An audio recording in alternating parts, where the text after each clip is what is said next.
What would you do if you found out that someone was stalking your home?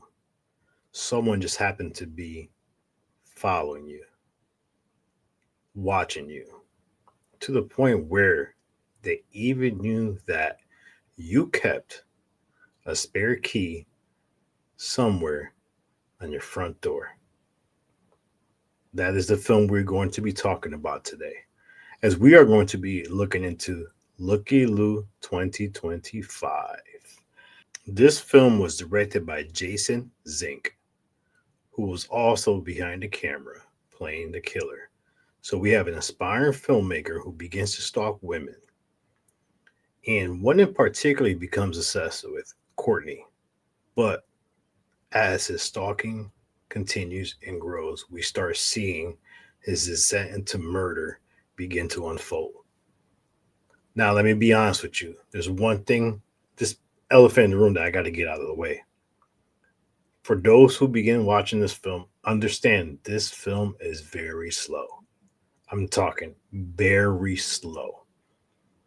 The pacing of this film is very methodical. Now, I'll be honest, at first I wasn't a fan of the pacing of this film, but I understood why it was done when it got towards the end of the film. You see, we have this guy who's basically, yes, he follows women, but I think what made him a little bit more sinister and creepy, and I'll be honest, there's something I know I'll bring up later on, but the fact that this guy would stalk during the daytime, go home to home, checking under the mats, under little turtles, under anything possible to actually try to find a key in order to gain access to the house. Now, when he actually found the key, guy actually went and made copies of the key, bring the original back, breaks into the house, and basically starts to plan where and when and how he will attack those who live in these homes. I gotta be honest with you, that is very creepy and very realistic.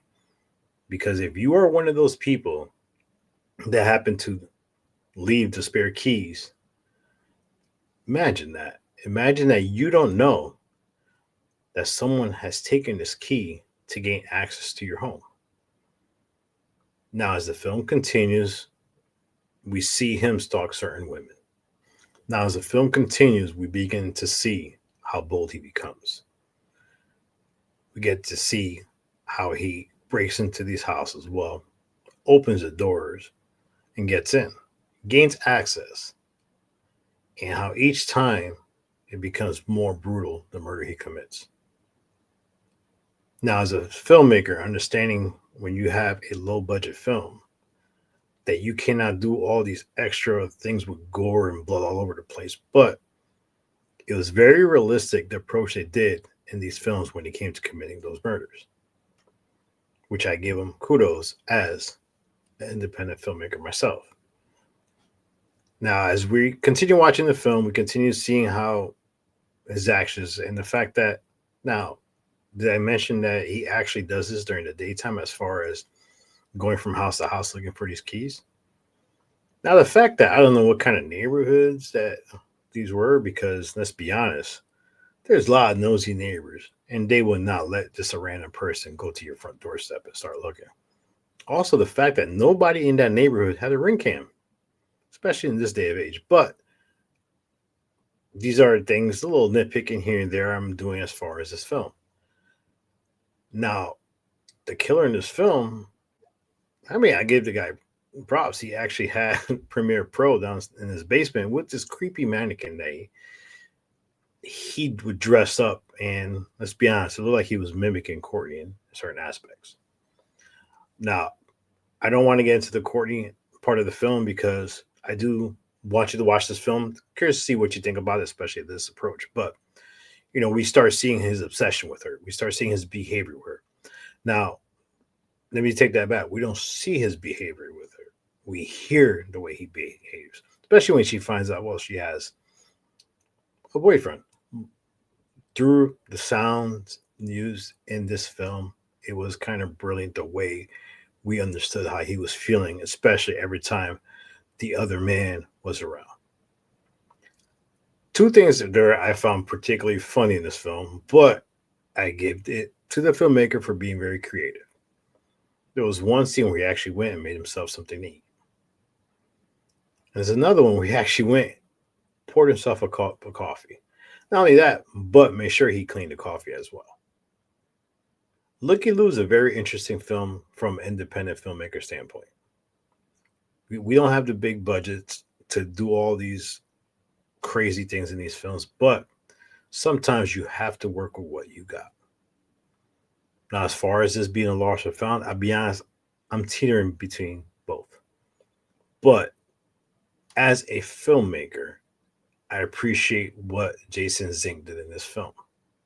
So this is where I'll push it to found just by a small fraction.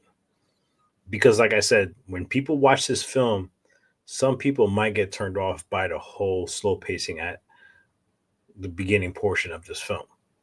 It is very slow paced. At times I was wondering if I was going to finish the film. But being a found footage fiend I am, I continue watching this film because I know one thing about found footage horror is it's what happens at the end that leaves the shock value of the film. Now, I kind of checked on IMDb. It looks like they're actually filming a sequel to this film. Being how the film left at the end, you understand why there's a sequel being made. But at the same time, I think this gives the director, Jason Zink, an opportunity to play around a little bit more of this character and what he wants to do. Because when you make the first film, especially like this, it is just to see the audience's reaction and approach. And as a filmmaker, what is your vision for this film? So I'm expecting Looky-Loo 2, whenever it drops, to be a little bit more on the craze side and definitely more shock value in that film. Now, there was 3 found footage films I was looking forward to this year, and this was one of them. The other 2 I'm not going to mention because the other 2 I'm actually going to review and see if I get done by the end of 2025 because I want to make sure that I pay dues to those films, and I'm curious your reaction on those 2 as well. So I'm not going to tell you what they are. Watch for our next episode of Lost or Found because one of them will be one of the found footage films I was looking for. So Looky-Loo was the first that I was looking forward to the most. Now it's a 2025 film. It was released in February. It didn't really hit the stream service till August, September. So it was excruciating waiting for this film to come out because I was looking forward to seeing it. And there was a lot of people on Instagram who were raving over this film. But at the same time, I could see how some people gave this film very low reviews, being the fact, like I said, it is a slow burn at the beginning of this film. I'm curious to know what you think about this film in particular. Because as a found footage fiend, we all look for found footage films. And some of them surprise us and some of them disappoint us. Like I said, I was teetering between both on this one, but the fact that as a filmmaker, I appreciate what was done in this film.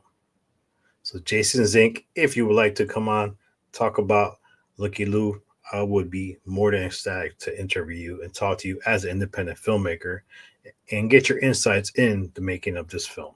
And don't forget, this Thursday on Three Corners of Horror, we have a plethora of guests as we are going to be talking about Nightmare on Elm Street 2.